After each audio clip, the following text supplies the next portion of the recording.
Commissioners. We're here to talk to you about liquid fuels today and how it relates to the congested corridor improvements that we just did on the Route 422 section between Center Street in Cleona and Railroad Street in Palmyra. And I'm going to let John and Tom, who are the two experts on this, take over from there. Thank you, Chris. I believe all of you guys received a quick briefing here on our proposal. I don't want to maybe spend too much time going into a lot of detail, but really one of the highlights for this request is as the system has completed its 180-day test period, we're now looking into the next phases as we go through the one-year maintenance contract. The CCIP originally was a study that we'd done a number of years ago to look at the operation within the 422 corridor, as Chris said, between Cleona at Center Street and Railroad Street in Palmyra. And the goal of that plan was really to try to better manage traffic in the corridor, looking at operational improvements, not capacity adding. We know along the corridor, obviously with communities like Annville and Palmyra, Cleona, there's very tight limits on existing right-of-way. So the goal was to try to synchronize those traffic signals. Separately among those four municipalities, you have independent systems that are not always communicating with one another. So the system's focus was to utilize new technologies like radar video detection to allow the system to, in essence, learn how traffic patterns operate in the corridor. Unlike traditional traffic signals, you may have it set to a timing plan or to loop detectors in the street.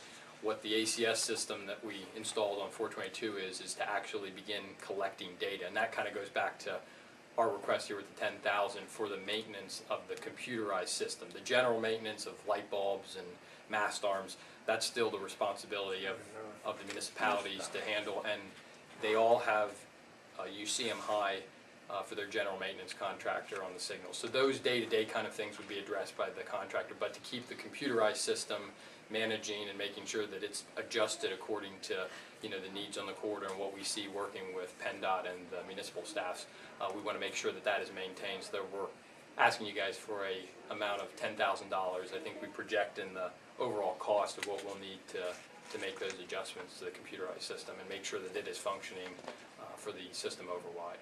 And isn't the ultimate goal, according to your memo, to reduce accidents as well as time travel by 20%?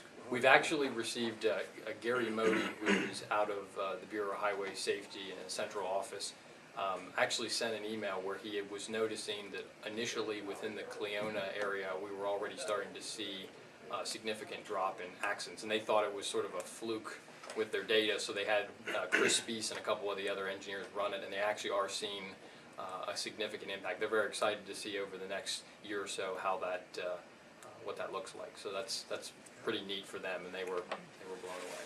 Well, it would stand to reason with less congestion. There's less opportunity for rear ends and things like that. So. Yeah, I think, and also the flow, I think, of the corridor. Traditionally, in talking with the engineers, when you get into those platoons of vehicles, it helps to give a better management, so you don't have those erratic actions that sort of lead to those sudden movements that you get a fender benders.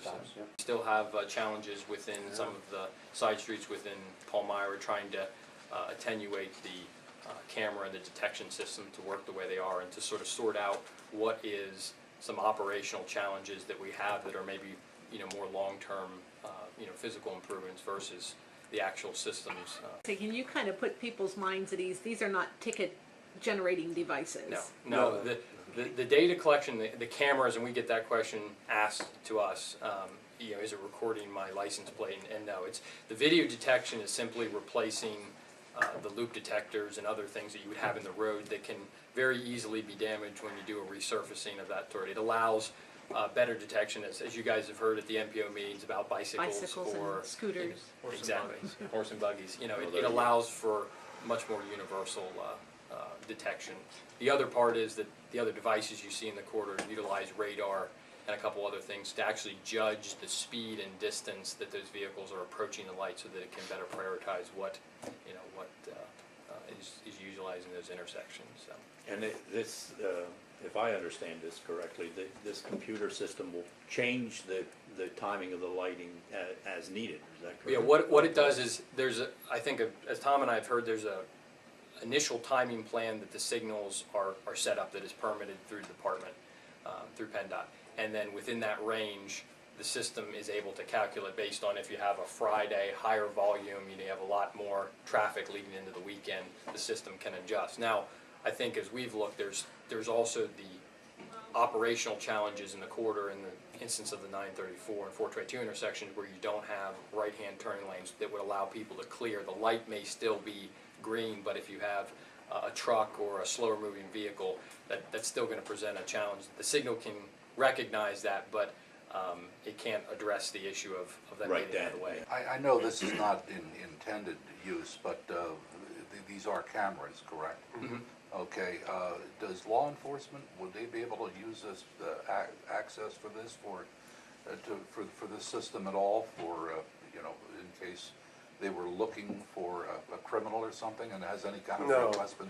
No, it records a digital image, and the digital image would imply that it's an 18-wheeler or that it's a bicyclist, but it gives you no recognition of it's a blue Ford truck. Yeah, because Gordon, I think it was, it might have been last year when we had an accident, might have been, I think even a fatality there at Walmart, and there was damage to one of the signals, and I think that was the first initial question we had, and the cameras don't record that information. Sounds like a fish finder.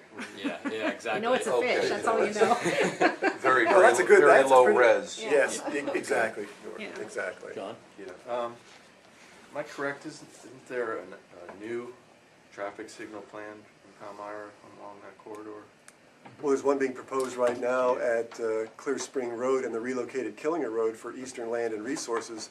That's going through a highway occupancy permit process right now. When that comes online, we have an agreement in place. Any new signal must meet these new specifications and be tied in. So everything in the future that comes in this corridor, even for municipalities like North and South Anvil that don't have a signal yet, they've already signed this agreement saying when the new lights come, they all have to line up. The motion would be to spend liquid fuels money in the amount of $10,000 to continue.